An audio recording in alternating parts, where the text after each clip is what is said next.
Hi, welcome to our channel. I'm Beatrice. I'm Aubriana. And I'm Maddie. And today we're looking at some healthy cooking techniques. The first technique you should know is steaming. Steaming is a popular cooking method using hot steam generated from water to cook food.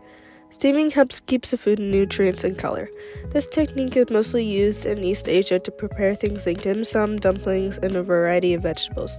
Unlike other methods, it does not require oil, therefore it does not add any unwanted fats to your food. How to steam. Step 1.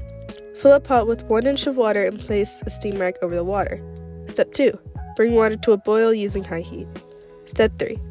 Once water is boiling, place food on the rack and close pot with a lid. Reduce the heat to a low simmer. Take out when fully cooked. If you don't have a steaming rack, that's okay.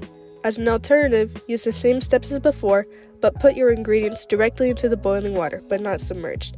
Instead of on a rack, and drain out on the pot once the ingredients are fully cooked. Depending on the ingredients you use, the cook time will be different. The second technique you should know is boiling. Boiling is cooking food in water that has reached its boiling point. It is mostly used for meat, vegetables, and pasta. Similar to steaming, it retains important nutrients and does not need any oils, making your food healthier. Additionally, any harmful microorganisms on your food can be killed using this method. How to boil. Step 1. Fill your pot with enough water to cover food you are boiling. Bring water to a boil on high heat. Step 2. Once water is boiling, add a pinch of salt and add your food to water.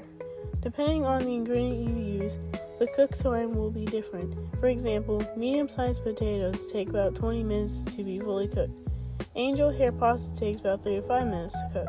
Depending on which ingredient your recipe calls for, you need to research the time it takes to cook. The third technique you should know is sautéing. Sautéing is a dry heat method where you toss vegetables in a bit of fat. You should avoid using saturated fats like canola oil and shortening, and instead use extra virgin olive oil and avocado oil because they are unsaturated and won't clog your arteries. It is common to use a variety of vegetables such as zucchini, carrots, squash, and mushrooms. How to sauté. Step 1. Take a pan and coat the bottom of the pan with oil of your choice over medium-high heat. Step 2. Slice your ingredients and add it to the pan. Step 3. Cook until food is softened or turned golden brown. For a specific amount of time, look it up for your specific food. We are going to cover these carrots and let them cook without stirring for 4 minutes. The fourth technique is poaching. Poaching is a cooking method that involves submerging food in a liquid such as water at a temperature lower than boiling. The most commonly used foods is beets, fruits, and eggs. It is healthy because the process doesn't use fats and retains the juiciness of the food. How to poach. Step 1. Find a pan or a pot to fit the food being poached. Step 2.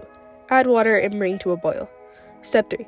Once water is boiling, add food being poached and reduce heat to a simmer. Step 4. Cook food until desired doneness and research times for specific foods. We're going to poach these eggs for 3 to 4 minutes. The fifth technique is roasting. Roasting is a cooking method that uses dry heat, usually an oven, to cook food evenly on all sides. The most common food to be roasted are meats, like chicken and turkey, and vegetables, like carrots, broccoli, and Brussels sprouts. Roasting is healthy because it limits fat and salt content in your meal. It is not the same as baking because it uses higher temperatures. How to roast. Step 1. Preheat the oven to recipe temperature. Step 2. Place food straight on the pan or put foil on the pan for easy cleanup. Step 3. Roast for the amount of time your recipe calls for. We're going to roast these carrots at 425 degrees for 16 to 18 minutes. That's all the healthy cooking tips we have for today, guys. Make sure you come back for our next video on healthy ingredients. Bye!